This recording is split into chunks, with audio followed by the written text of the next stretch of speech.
ناصر، اگر ہم پچھلے سال کے مقابلے میں دیکھیں تو یقیناً ایک بڑا جو خطرہ تھا دیوالیہ ہونے کا، ایک جو لگ رہا تھا کہ خدا نخواستہ پاکستان میں کہیں سری لنکا والے حالات نہ پیدا ہو جائیں، تو اس سے تو ہم بہت اس وقت سیف زون میں کھڑے ہیں۔ آج آپ کا جو ڈالر کی روپے کے مقابلے میں قدر ہے وہ مستحکم ہے۔ ریزروز کی آپ نے بات کی، گو کہ ادھار کے ڈالرز ہیں، لیکن ایٹ لیسٹ آپ کے پاس دو ماہ کی امپورٹس کے بل دینے کے لیے ڈالرز جو ہیں وہ موجود ہیں۔ ایک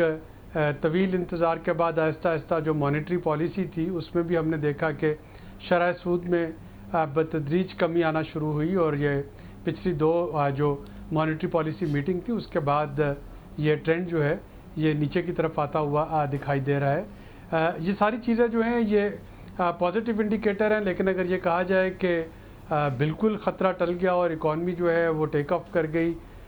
تو ایسا کہنا بھی غلط ہوگا۔ یعنی یہ کہا جا سکتا ہے کہ پچھلے ایک سال میں جو کورس کریکٹیو میئرز لیے گئے ان کی وجہ سے یہ تو ہو گیا کہ ڈیفالٹ کا خطرہ ٹل گیا، اور اگلا ایک آئی ایم ایف کا جو سٹینڈ بائی ڈاکٹر صاحب، یہ کورس کریکٹیو میئرز کی جو آپ بات کر رہے ہیں یہ کیا تھے جو لیے گئے؟ یہ کیوں ہم اس وقت جو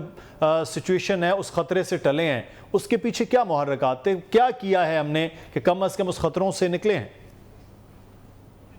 دیکھیے، سب سے پہلا جو کورس کریکٹیو میئر تھا وہ تو ڈالر کی سمگلنگ اور اس کی بلیک مارکیٹنگ کو روکنا تھا۔ آئی ایم ایف کے سٹینڈ بائی ایگریمنٹ آنے کے بعد بھی آپ کو یاد ہوگا سپٹمبر میں پچھلے سال 350-360 روپے تک ڈالر جو ہے وہ گرے مارکیٹ میں پہنچ گیا تھا، بلکہ اس کی دستیابی بالکل نایاب ہو گئی تھی، اور یہ وہ موقع تھا جب کہ پھر اس وقت کی گورنمنٹ نے، کیئر ٹیکر گورنمنٹ نے اور ایس آئی ایف سی نے مل کے کچھ اقدامات کیے، جن میں سب سے بڑا جو انیشیٹو تھا وہ ڈالر کی سمگلنگ کو روکنا، منی چینجرز کے جو غیر ذمہ دارانہ اور ایٹ ٹائم جو ان کے کرمنل بیہیویئر سے کچھ منی چینجرز کے ان پہ کریک ڈاؤن کرنا، اور اوور آل اس کی جو ہولڈنگ کو روکنا تھا، اس سے کرنسی کو کافی حد تک سنبھالا ملا۔ اس کے بعد یہ جو پروگرام تھا سٹینڈ بائی ایگریمنٹ، ظاہر ہے چونکہ کیئر ٹیکر گورنمنٹ تھی، اس کو کوئی پولیٹیکل سٹیکس نہیں تھے، لہٰذا وہ تمام شرائط جو بھی تھی آئی ایم ایف کے ساتھ وہ انہوں نے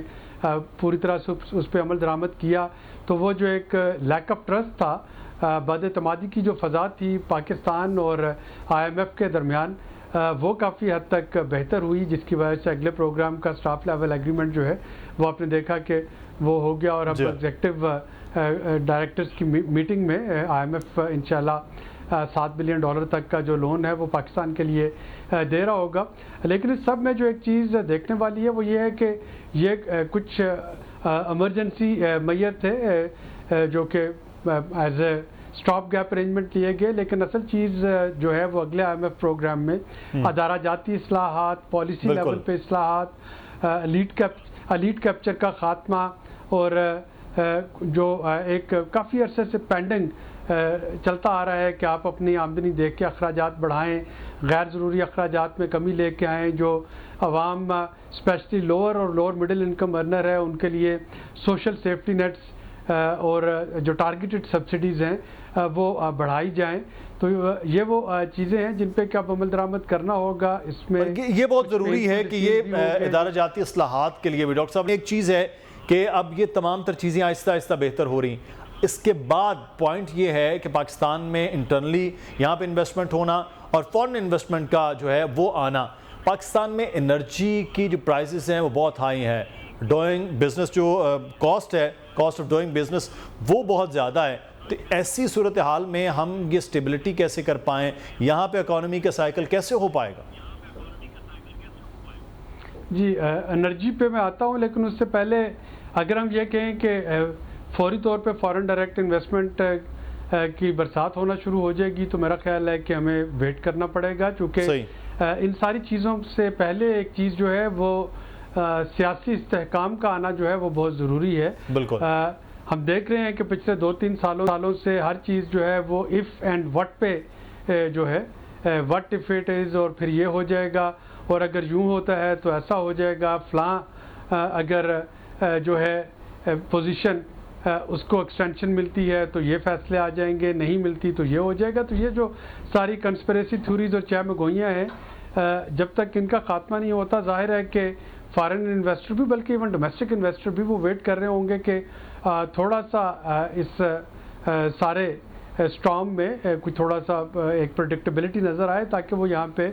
انویسٹ کر سکیں. مطلب ہے کہ اکنامک سٹیبلٹی جڑی ہے پولیٹیکل سٹیبلٹی کے ساتھ، اس کے بغیر ممکن نہیں ہوگا. ظاہر ہے کہ اگر آپ کو یہ نہیں پتا کہ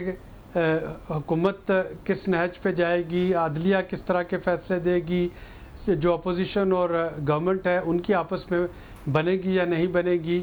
ایک دم سے کوئی تحریک شروع ہو جائے گی، نہیں شروع ہوگی، دھرنے. اسلام آباد تو ایک ایسا کیپٹل بن گیا ہے جس کو کبھی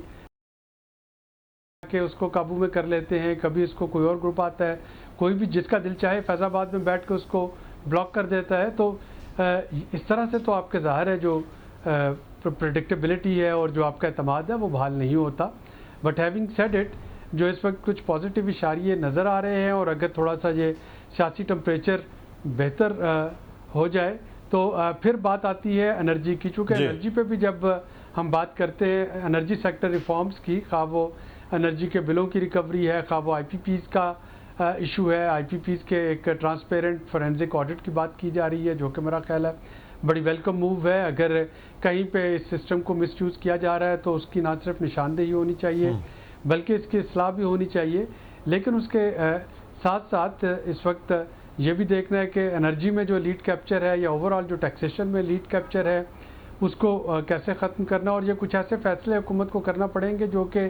اپوزیشن کو ساتھ لیے بغیر نہیں کیے جا سکتے. اگر اپوزیشن ان فیصلوں کو پولیٹیسائز کرنے پہ آ جاتی ہے تو پھر حکومت کے پاس فیس سیونگ کی جگہ بھی نہیں بچے گی. اور یہ صرف موجودہ حکومت ہی نہیں، کوئی بھی اس وقت پارٹی اگر حکومت میں ہوگی تو اس کو یہی چیزیں کرنی ہوں گی جو کہ کرنٹ گورنمنٹ کر رہی ہے. تو اگر سب کے پاس سلوشن یہی ہے کہ آئی ایم ایف کے پروگرام میں رہنا ہے، آئی ایم ایف کے پروگرام میں رہ کے یہ جو اصلاحات ہیں ان کو پورا کرنا، تو میرا خیال ہے کہ اس کو اکٹھے مل کے کرنا پڑے گا تاکہ پاکستان دوبارہ سے اس پوزیشن میں آ سکے کہ اس کی اکانومی جو ہے وہ ٹیک اپ کر سکے. اچھا، تو جو آپ آخری جملہ ہے کہ اس پوزیشن میں آ سکے ٹیک اپ، وہ کیسے ٹیک اپ کا ممکن ہے ڈاکٹر صاحب؟ کہ ہم اس وقت جس مہینے میں بیٹھے ہیں یہ پاکستان 77 سال ہو رہا ہے، تو اپنی 77th انڈیپینڈنس پہ بھی اگر ہمیں نہیں معلوم کہ کیسے ہوگا تو میرا خیال ہے کہ یہ ہم سب کا ایک کلیکٹیو فیلئر ہے. یہ وہ چیزیں نہیں جو کہ کوئی باہر سے آ کے کنسلٹنٹ ہمیں بتائیں یا آئی ایم ایف بتائے یا ورلڈ بینک بتائے. یہ چیزیں بارہا اور ہر ڈیسیژن میکر کے علم میں ہیں کہ کون کون سے وہ لوپ ہولز ہیں، کون سے وہ چھید ہیں اس برتن میں جن کو کہ اگر ہم پورا نہیں کریں گے تو یہاں پہ آپ جتنا مرضی پانی ڈالتے جائیں وہ اس میں ٹھہرے گا نہیں. اور یہ چیزیں پچھلے 4-5 آئی ایم ایف پروگرامز کا حصہ بھی رہی ہیں. یہی چیزیں تمام سیاسی جماعتیں جب وہ اپوزیشن میں ہوتی ہیں تو ان کی نشاندہی کرتی ہیں، اور جب وہ حکومت میں آتی ہیں تو ظاہر ہے کہ ان کے لیے اپوزیشن کو ساتھ لیے بغیر اس پہ عمل کرنا مشکل ہو جاتا ہے. تو اب بھی اگر ہم دیکھیں اپنے پہلے تو اخراجات کم کرنے ہیں، اخراجات کم کرنے کے لیے آپ کو اسٹیٹ اونڈ انٹرپرائزز جو ہیں ان کی اصلاح، جو پرائیویٹائزیشن ہے یا ریفارم ہے وہ کرنا ہے. جو ایک بھاری وفاق ہے اس کو پرپورشنلی بہتر بنانا ہے. اور بلاول بھٹو صاحب نے جو ان کا الیکٹورل منشور تھا اس میں بار بار نشاندہی کی تھی کہ پیپلز پارٹی اگر حکومت کا حصہ بنتی ہے تو وہ 16-17 منسٹریز ایسی ہوں گی جن کو وہ ختم کر دیں گے وفاق سے. تو نہ صرف یہ کہ اس کا وفاق کا بوجھ ختم ہوگا بلکہ یہ صوبے جو ہیں وہ خود ان چیزوں کو کرنے کے قابل ہو سکیں گے. اور وہ جو 18th امینڈمنٹ کا اصل روح ہے وہ بھی چیزیں ہو سکتی ہیں.